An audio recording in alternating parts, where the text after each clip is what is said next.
Hi there, it's Donna-Marie here. In this video we're going to have a look at boundaries, the importance of setting boundaries in your business but also in your life in general, and not only setting boundaries but in actually sticking to those boundaries. So what do I mean by having boundaries? A good example of this, particularly with new businesses that are just starting out, is having operating hours and being clear about what hours you work and what hours you don't work, or what hours your store is open or closed. Now, sometimes, particularly when you work from home, this can be a real challenge because often when you work from home, it's easy for people to think that you're always available. If you're always home or whenever you are home, you're available to work for them. I know a lot of businesses, particularly new businesses just starting out, who work from home, and they will often be working on weekends and evenings and things like that. Now, I know that we're often keen to please other people. We want to do a good job, and especially when you're first starting out, you really want to make sure that you're giving it your all and you're making your customers happy. That's great, that really is great.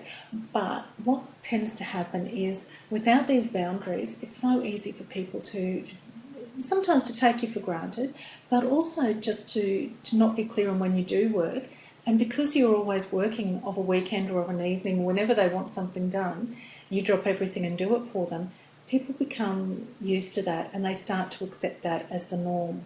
And then when you want to take time off, perhaps for your family, or you just need a break, you need to have the weekend off. And it can be really hard to do that if you don't have those boundaries in place and you haven't been enforcing them. So what I suggest is that you start by setting your boundaries. Write down when it is that you work, what hours, what are the conditions.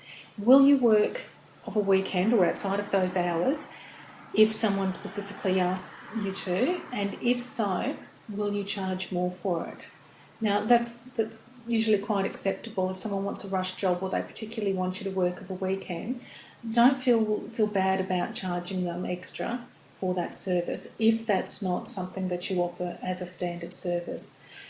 Once you've written these boundaries down, make sure that your clients and your customers are clear on these. So if you've got a website, which I hope you do, add them to your website and make sure that they're on all your promotional material.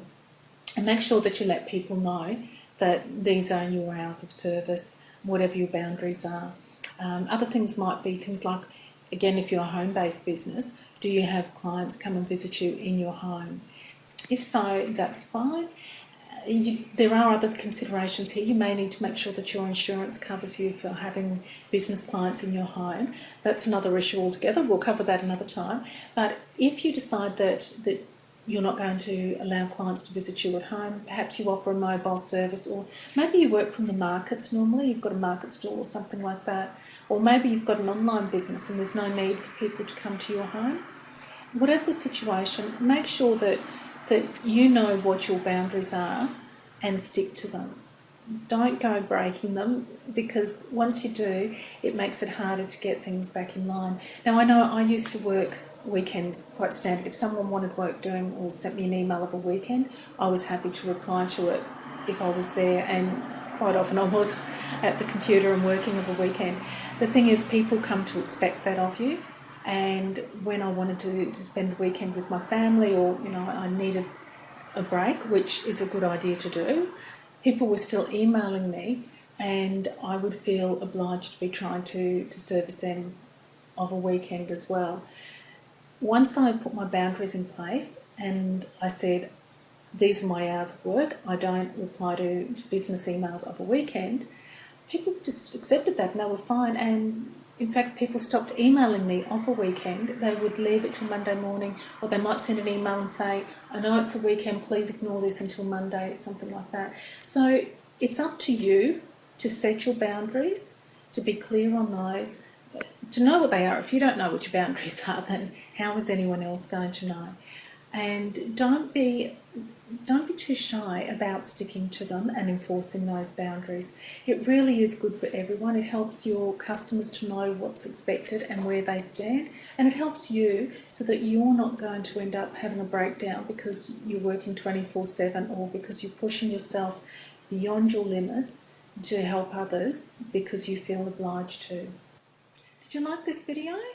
If so, make sure you go to Donna-Marie.com and subscribe for updates, and that way I'll send you an email each time I post a new video with tips for you on how to design a business that fits your life.